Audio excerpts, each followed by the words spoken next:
щоб не вийшло, як в тіктоках Кадирова.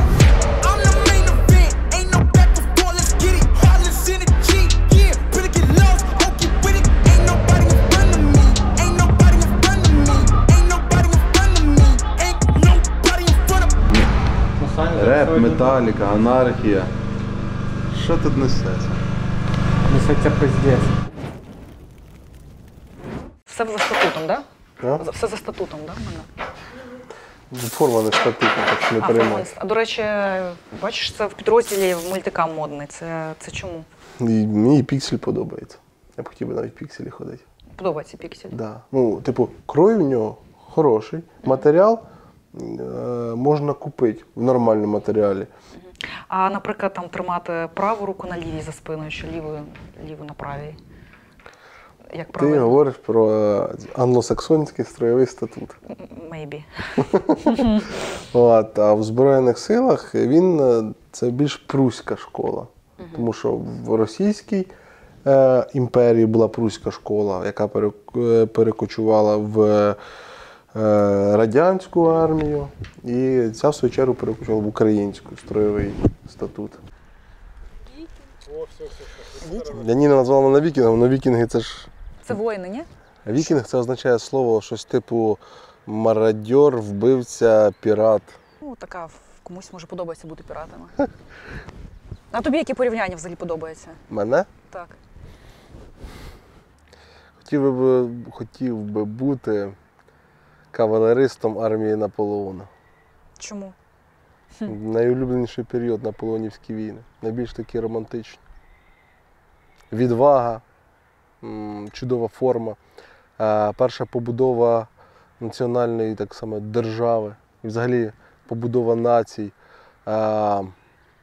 Тут такий, ніби і зберігається більш ще та стара Європа, але вже не феодальна революція, період Великої революції. Так? Хоч Наполеон ніби і імператор, так? Але той, хто зріс з революції, ніби і маршали, але маршали, які вийшли із... Ти фарбував будинки, ти був, не знаю, там, ковалем, ти ще щось, а потім вони стали маршалом, тому що ми меритократія. Сходили на гору тільки найкращі, які проявили себе, зросли від рядового до маршала. В тебе є пояснення, чому так все закінчилося з Наполеоном? Ну, тому що не можна воювати з усіма одночасно. Ресурси закінчуються. Це, знаєш, потім нам в коментарях будуть писати, сидять собі в парку під сонечком, а пишуть, що вони в Бахмуті. Ну, вийшли, що ми кожен день в Бахмуті повинні сидіти. Ну, ти ж знаєш ці коментарі. Що вони дуже чисті, а що вони такі всі чисті. Так покупалися в форму, чисто одягли. Що ж, блядь, ходить в болоті? Є ж, якби, комплекти форми. Їх навіть видають більше. Спеціально тебе. Ти одну носиш, іншу переш, вона сохне, одягаєш чисто, відповідно. Чи ти в чому приїхав? Ти сидів тиждень в болоті, приїхав, ти самі, хоп, пішов в шаурму купити. Вийшов весь в болоті, зайшов, сів якусь, не знаю, бургерну і сидиш, від тебе воняє. Все. Ну, я бачив таких, такі справді є. От, мабуть, вони і пишуть, просто чорт по життю. Ти на війні з 15-го року, якщо говорити. 14-го. З 14-го. Там хтось говорив також з 15-го, ні, з 14-го. З 14-го. В 14-му ти З потрапив. червня 14-го. Розкажи, ти потрапив в 14-му році в полк Азов. Тоді це був батальйон ще Азов, Тоді да? це був батальйон Азов, Да. міліції. І це були там перші, це був Іловайськ, мені здається, така перша Перша це була Мар'їнка, Мар'їнка, потім був Іловайськ. потім був Іловайськ. Ти був і там, і там. Чи... І там, і там. І це там фактично ти потрапив після університету, чи як? Ну, ще навчаючись в університеті. Ми тоді були на 3-му курсі, але ж ми не могли пропустити таких визначних подій. Коли ти ще зможеш доторкнутися. У нас був величезний страх, пам'ятаю, що ми не потрапимо на війну. Це, таке трапляється не часто, щоб в житті доторкнутися до такого. А потім що? Потім що в житті вибирати? Йти десь в французький легіон, щоб десь потрапити в якусь таку зарубу, скажімо так. Тому це було дуже важко пропустити. Тим паче в багатьох були і патріотичні мотиви. По-перше, завжди не хотілося бути терпілий. Розумієте? І не хотілося, щоб націю, твою країну виставляли також, як терпіл. Ну, по факту так і було ж на початку, чи там Крим, так, потім ці всі події, які відбувалися тут, як там в пісні Слав'янськ, Дружковка, Краматорськ, да. От, «Вставай, Донбас». І потрібно було б, щоб Донбас встав, але став українським.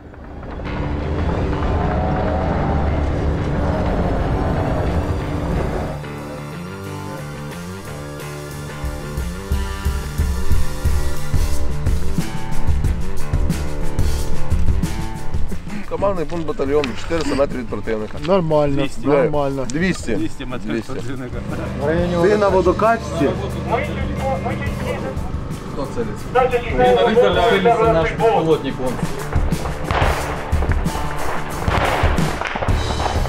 Десь 70 з чимось трупів. 2 танка і 4 бехи знищені. А це по нам стріляє.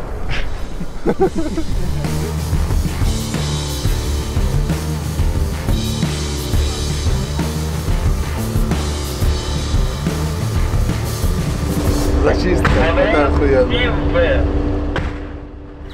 На чому ти зростав взагалі в дитинстві? Фільми, література, чим займався, захоплювався? В дитинстві? Угу. В дитинстві, скажімо, відколи я почав усвідомлювати себе, от відколи я це пам'ятаю, усвідомлюю, перше, що мені запам'яталось, це була книга з історії, радянська ще, і книга майбутніх командирів. Також така совкова прям книга. А як вона в тебе вдома опинилася? Ну, не знаю, Хтось- от, чесно, не знаю, як вона опинилась вдома, десь взялась з бібліотеки чи ще десь. Наприклад, ці 2 книги було, от, на них запалився, і, можливо, вони сформували якби, бажання і світогляд. З того часу я пам'ятаю все, чим я хотів займатися, було 2 речі, які я хотів присвятити своє життя. Перше, це або війні і стати викладачем. Викладачем історії? Викладачем історії. Дітям в школах, так? Чи ти хотів В університеті. Дітям ну, в школі викладається націотворчий міф. Угу. І це правильно, тому що нація от формується починаючи з школи. Коли, в принципі, з'явилися школи загальноосвітні, тоді починає зароджуватись нація. Тому що в школах формують ідентичність як таку. А в університеті вже, скажімо, от цей рівень, це вже вивчення справжньої історії. Вона інколи, дуже часто незручна, дуже часто, яку не хочеш бачити, але вона правдива. І коли ми там не знаємо це догадки, то це ми не знаємо це догадки. А коли ми впевнені, то ми впевнені. І ми повинні опиратися на джерела, а не на своє бачення, не на свої бажання. І вони часто розходяться з пропагандою і з тим, що як хочеться, щоб це бачила держава. Ти, от там скільки там, 13-14 років тобі, да, умовно було, коли ти почав читати книжки про командирів? Ну, десь так, Менше. да? Ну, менше.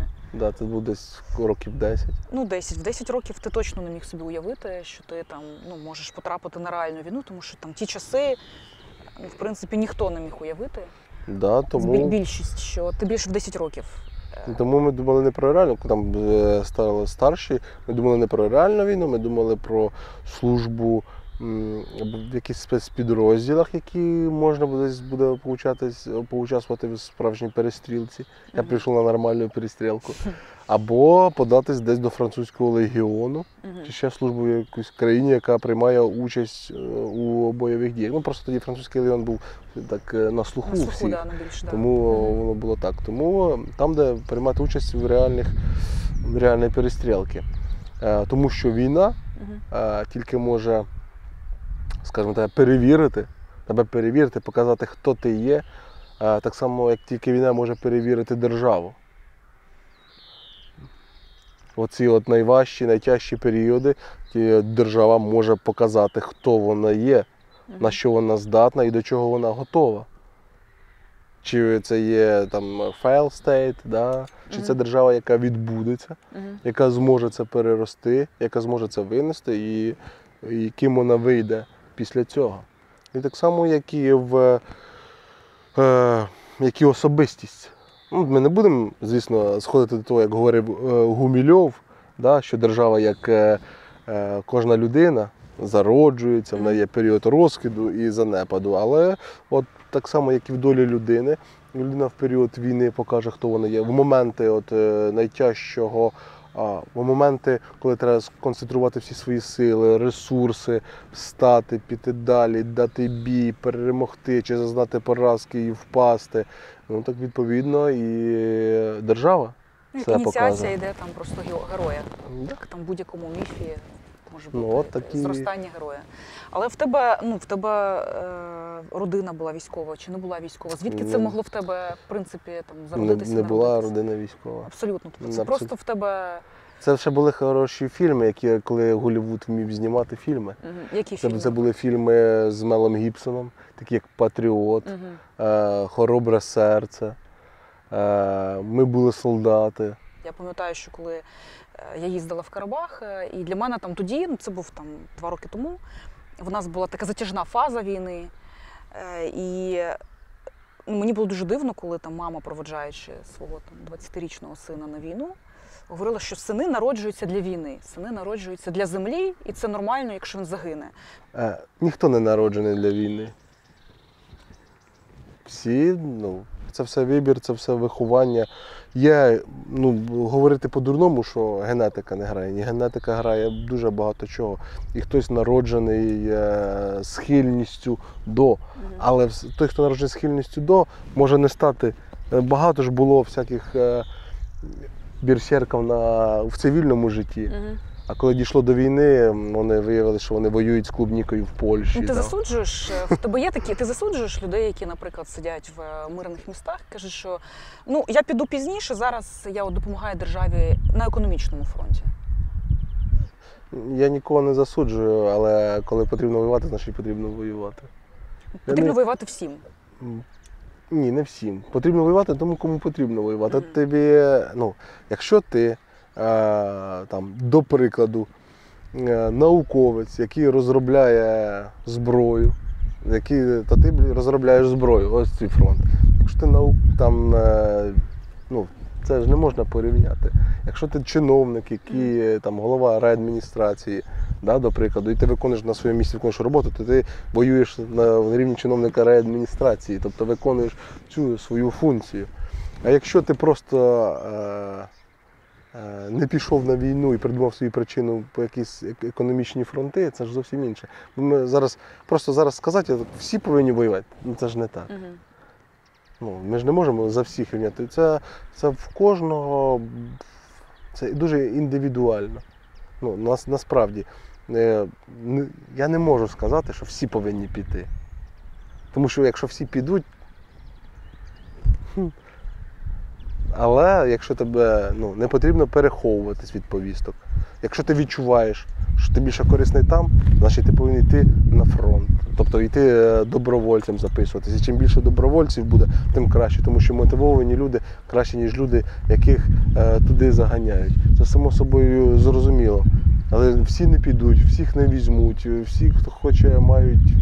Це складне питання, і я ж говорю, це в кожного індивідуально. Про загальну мобілізацію ти як до цього ставишся? Вона повинна бути. Мобілізували, йди, давай, тяни повністю цю всю відповідальність. Не потрібно придумувати або. Прийми це. Прийшов уже, прийми. Що тобі? Можеш вмерти. Якщо боїшся, вмирай. Не хочеш, значить вмирай. Чого бояться люди найбільше? Бувало так, що він ти дивишся, він в житті такий прям лицар. Гроза, воїн, берсерк. А потім. Бувало таке, звісно. Здоровий бик такий, готовий різати, убивати, коли доходить до діла, не готовий. Психологія. Людина морально не готова до того, що вона може вмерти, вона може вбити. Вона не готова до того, що їй доведеться виконувати, скажімо так, тягнути солдатську лямку. Тому що ж насправді самий бій – це мала частина всього того, що відбувається. Дуже велика частина – це повсякденна. Це сидіть в землі, це сидіть постійно бути під обстрілами, це в болоті просто повзати, це не мати нормального ні сну, ні їжі, не мати нормального, скажімо там, режиму взагалі життя, будь-чого. Таке ж теж можливо. Можливо. Тягнути, і це набагато морально важче, ніж просто приїхати 5 хвилин постріляти і знову поїхати в піцерію. Як, на твою думку, буде суспільство ставитися до тих, хто воював? І яке буде уявлення про тих, хто пройшов її? Значить, перше, суспільство повинно ставитись до тих, хто відкупився і поїхав за кордон, як до підарів. І я особисто ставлю за тих, хто відкупився і поїхав за кордон. Ну, от вони повернуться, що з ними робити? Як до підарів. Це ніхто. Це просто мразі, чмошники, моральні уроди, сикуни, долбойоби. Ще багато можна підібрати під них слів. Як потім будуть ставитися? Як я і думаю, то думаю, що так і будуть ставитися. Ну, воювали, добре, воювали, зараз ж вже війни немає. Дякую, захистили, питань немає, але ж життя продовжується, тут треба платити, тут ходити. Був ветеран, так ветеранів половина країни, і що тепер? Плати давай за проїзд. Не знаю, банально до такого. Це все буде повторюватись, і що? Так і що? Чи там ми воюємо за це? За схвалення і за одобрення якогось плепсу моральних уродів? Чи потрібна повага неморально несформованих людей? Ні. Нам не потрібно морально сформованих людей. Ми знаємо, за що ми воюємо, ми знаємо, що нам потрібно і чого ми добиваємось. Після закінчення цього повинні, бути створені організації, профспілки, ветеранські, які будуть відстоювати своє досягнення, не свої права. Тому що права народжуються з обов'язків. От що головне. Права народжуються з обов'язків. І ці люди, які будуть відстоювати свої права, тому що це ті, хто заслужили, це ті, хто віддали, і ті, хто мають потім в подальшому керувати, потрібно створити і захищати потім. Захистили країну, потім потрібно буде захистити свій здобуток і свій вклад. Так повинно бути, по-іншому не буде. Або це зробить держава, або це потрібно робити самі люди. Все, що є, як капіталіст, вважаю, все, що робить держава, не завжди добре виходить. У 2015 році дуже багато в політиці з'явилося, тоді це були атошники, тоді це були люди, які ветерани, були в 2014 році на війні. Парламент наполовину був побудований з цих. Ти після війни, як би ти себе бачив? Ти би пішов, наприклад? Ні. Чому? Не хочу займатися політикою.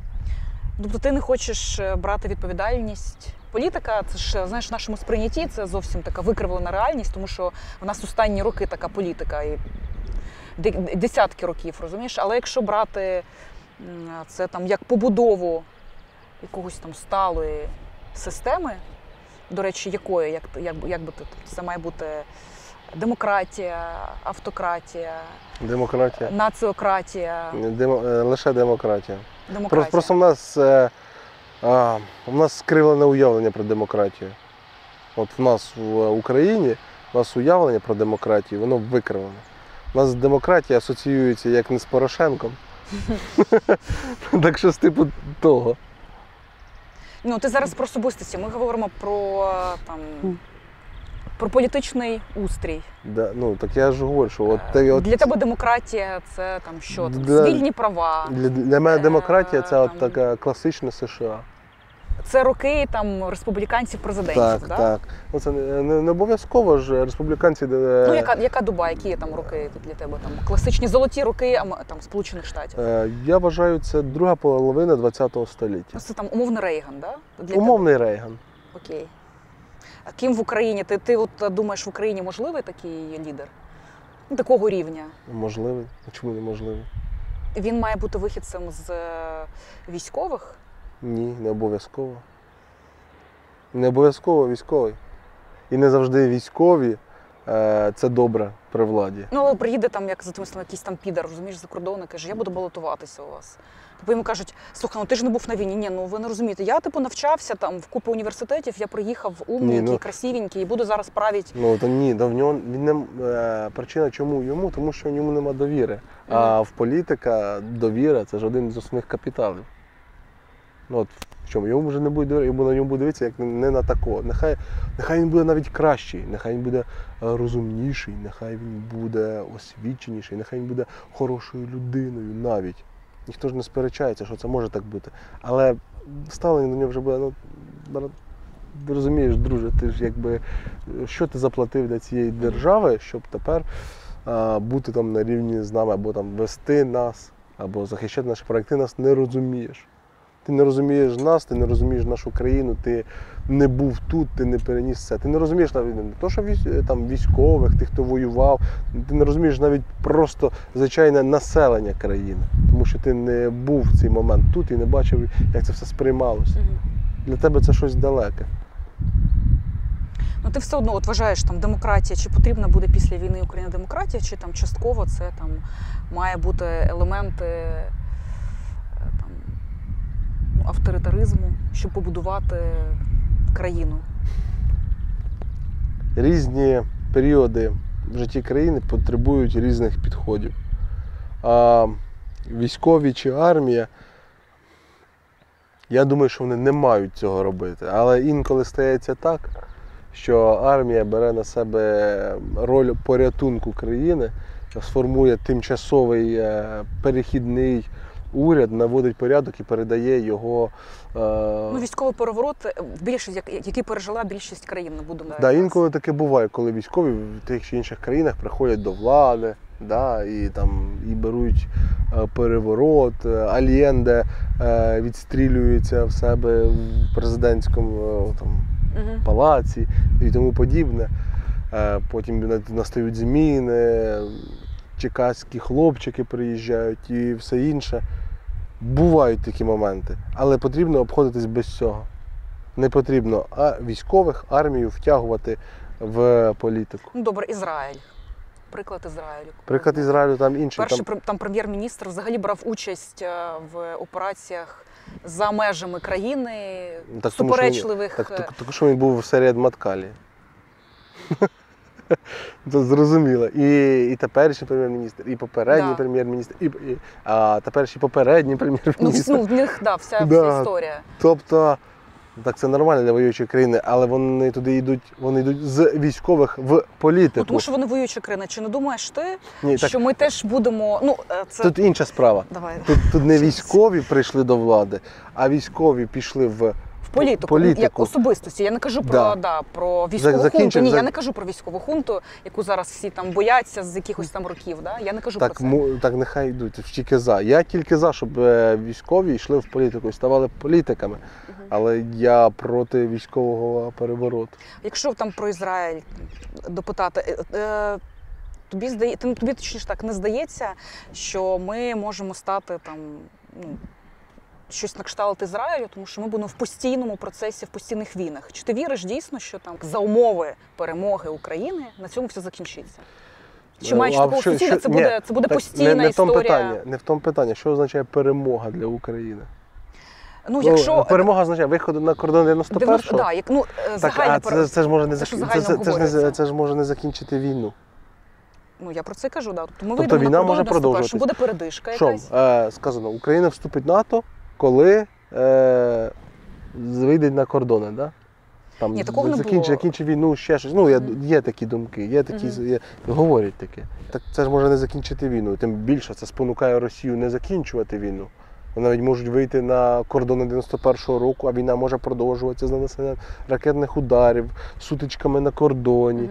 І тобто кордон 91-го року може перетворитися на кордон на Донбасі. Тобто це буде постійно. Але якщо це буде вступ до НАТО, то тоді відповідно, що ми будемо членом НАТО, і НАТО може вже тоді вступитися повні, не так, як зараз. А як ми вступимо в НАТО, якщо ми будемо воювати під час війни?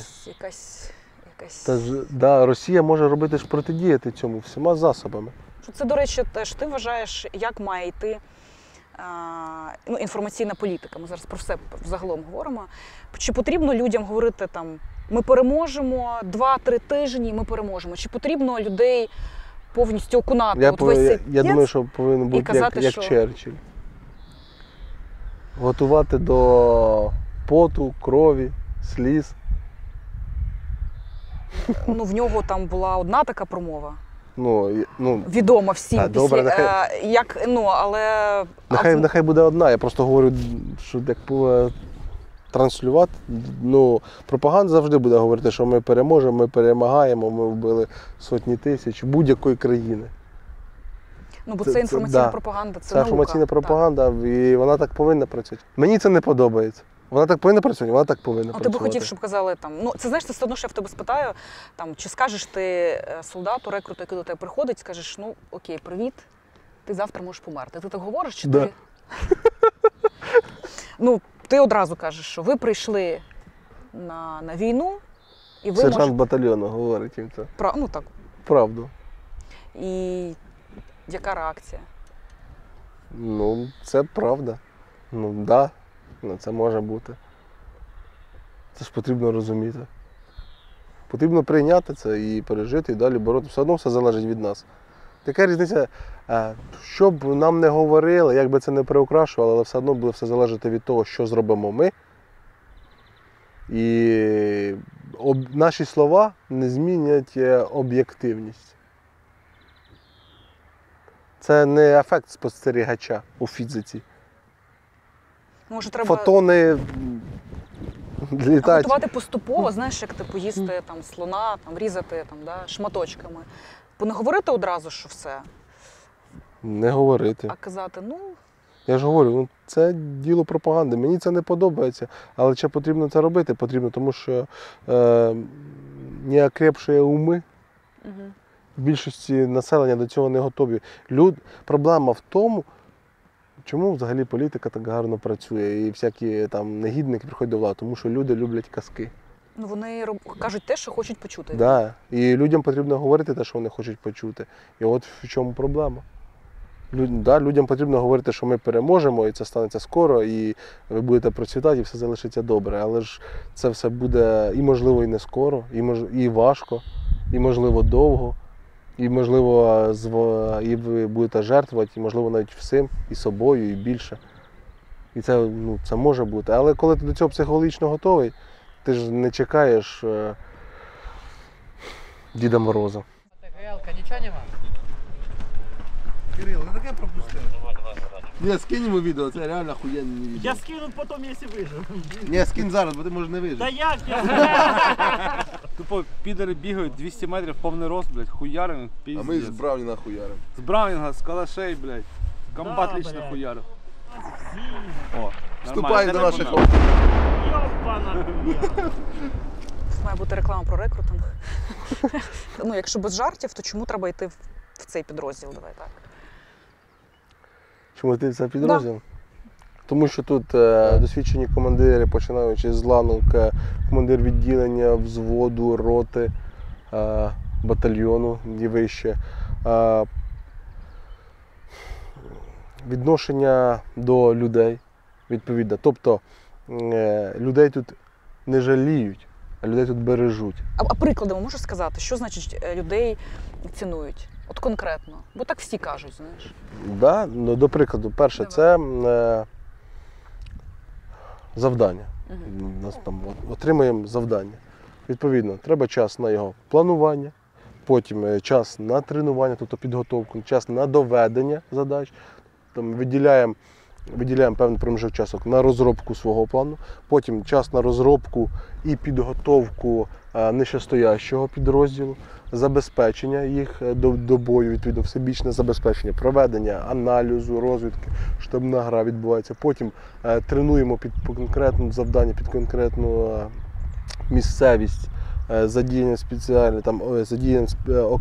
відповідної сил та засобів.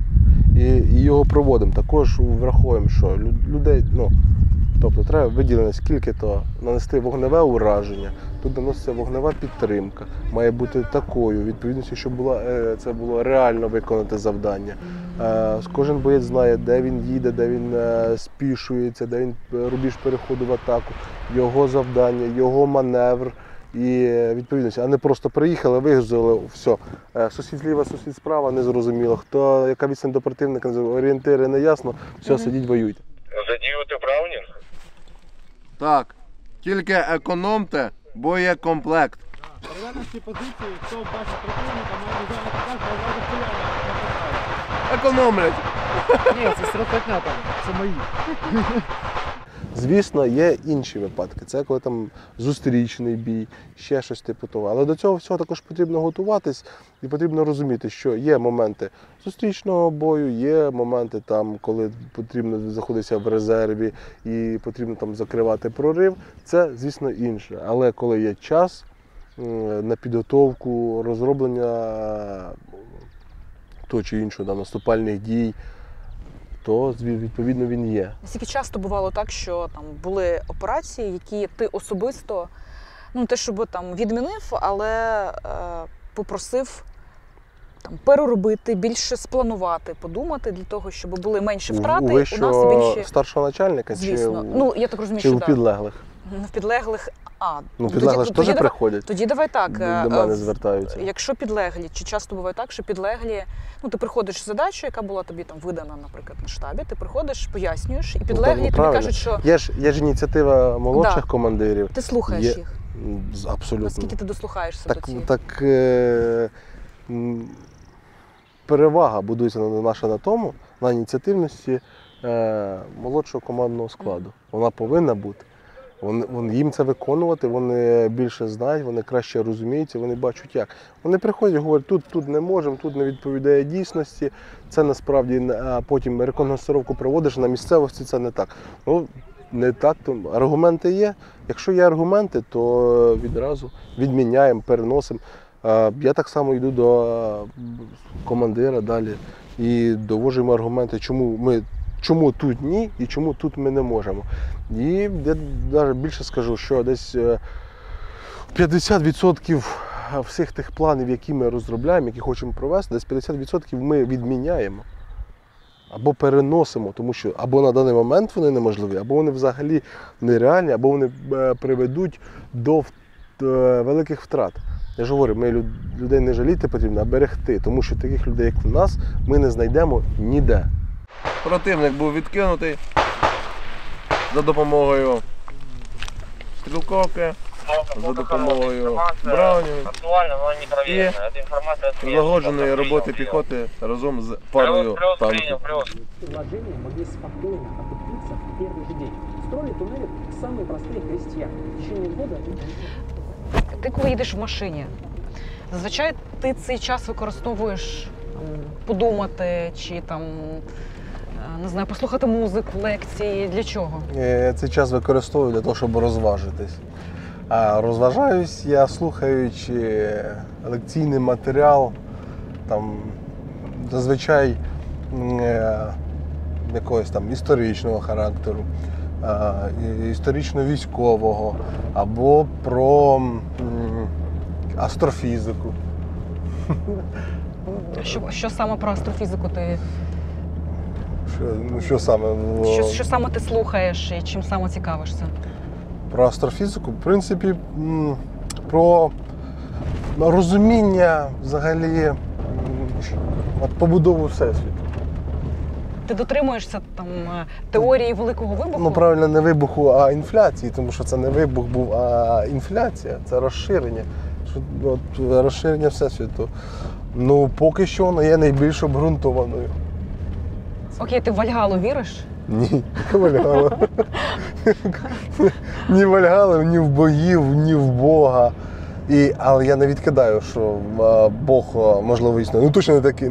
А Бог, якщо існує, то це точно не старий дід в шляпі без одного ока. Я про Одіна. І точно не Вальгала. Якщо Бог існує, то це більш наближено, знаєте, до пізньохристиянського Бога. але, ну, тобто це безцілесний надрозум. Надрозум якийсь, тобто це дух. Да. Щось. Ну, типу, Це тоді метафізика виходить. ну, в цьому. це не дух. Ні, я говорю, якщо він існує, то він десь такий. Але я ж говорю, я не вірю в Бога. Завжди шукав відповідь. І шукав, але сталося через освіту історичну, сталася професійна деформація. Історики вчать ні в чого не вірити і скрізь шукати докази. Нічого не вірити, лише джерела, лише докази. От, лише джерела, лише докази. Немає підтвердження. Тим паче, розуміючи, як всі релігії, з чого вони виростають, як вони знаходяться, з чого це все береться. Причинно-наслідкові дії всього, що робить людина, і всього, що відбувається з людьми, в принципі, це історія вивчає. Це релігія – це елемент керування людьми. Ну, це Ні. саме. Ні? Це більше. Чому? Це не для релігії потрібні люди. Це людям потрібна релігія. Це не елемент керування, це елемент пізнання себе, пізнання навколишнього.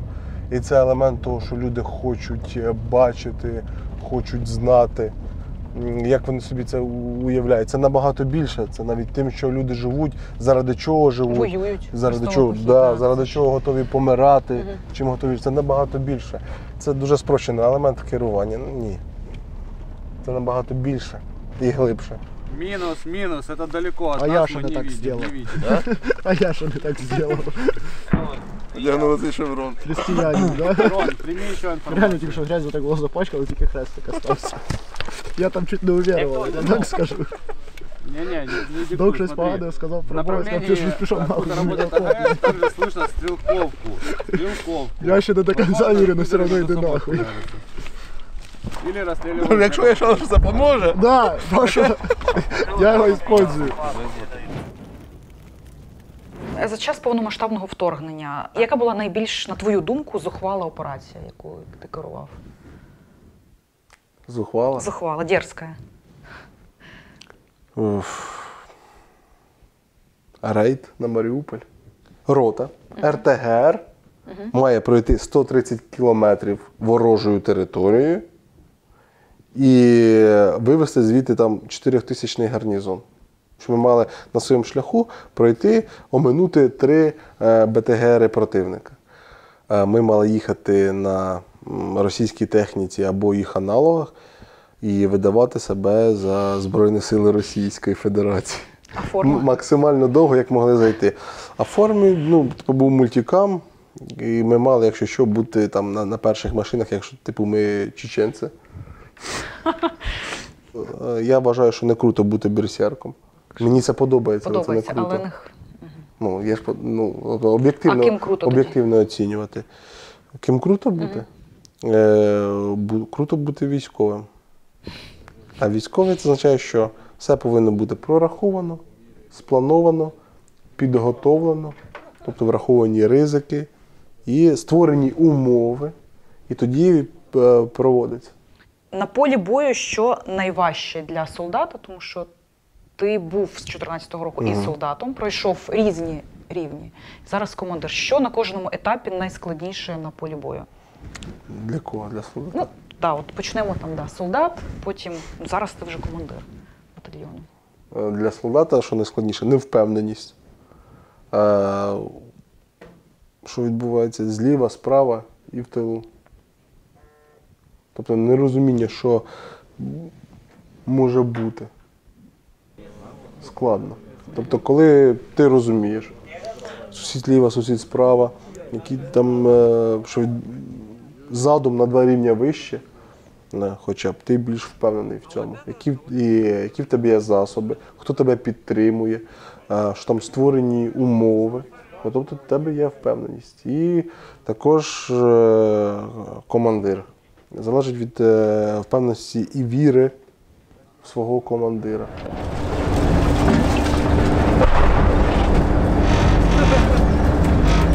Лучшая робота в мірі! Яким має бути, по-твоєму, командир батальйону? Це людина, яка просто виконує свою роботу. Це просто сухий менеджер, який Так. працює Але ж мені чомусь що- здається, щось я можу помилятися, але мені здається, що якраз ти не такий командир. Так питання в тому, який, що я Тобто вважаю, яке прагнеш. повинно бути. А, тобто ти до цього ти хотів би таким бути? Хотів би, ну, щось типу Салазара.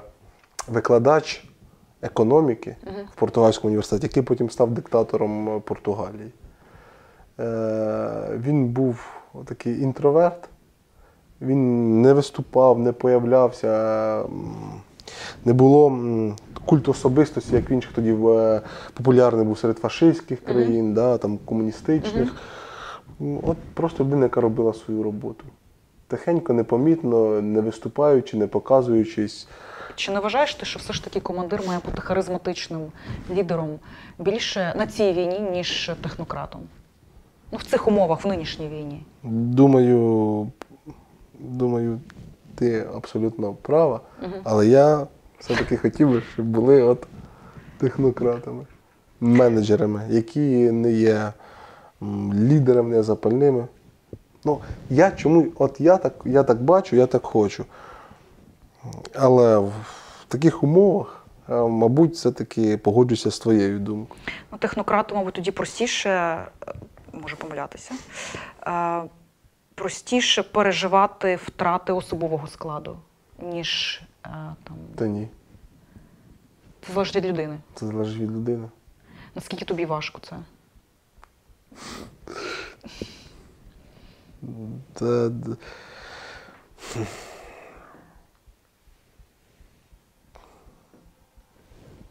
Залежить багато в чому, скільки людей залишиться живим.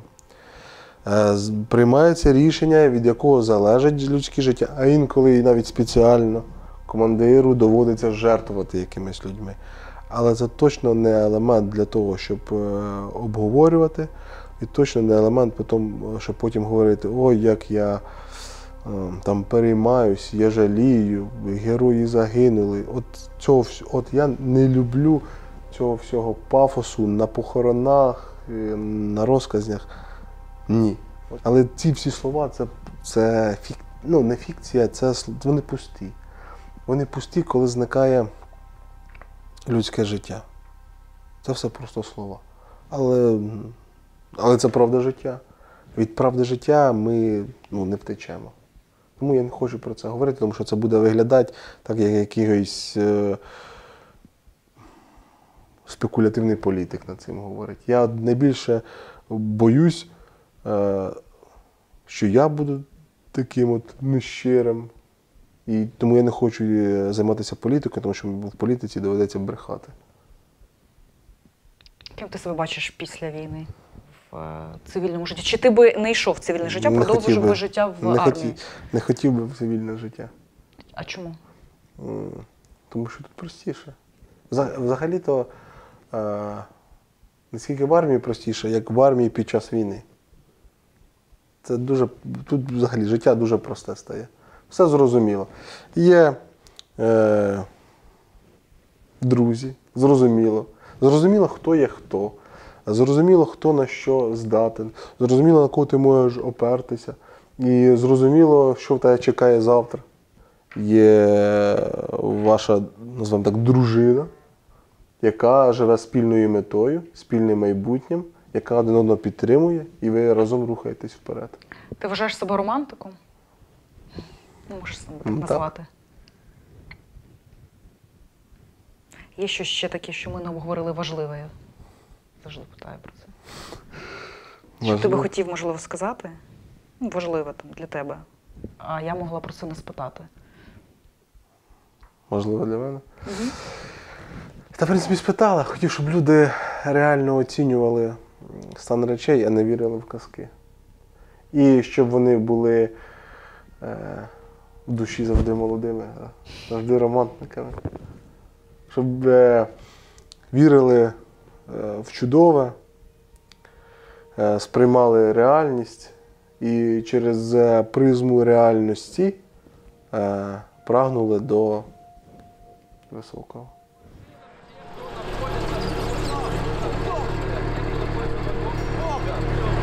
Я їду за тобою.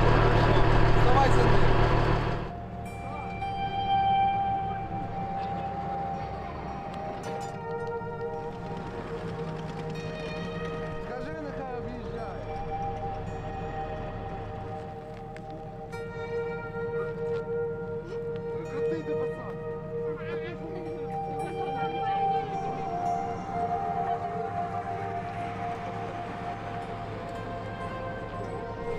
Роллы. Как оно? Охуєнно.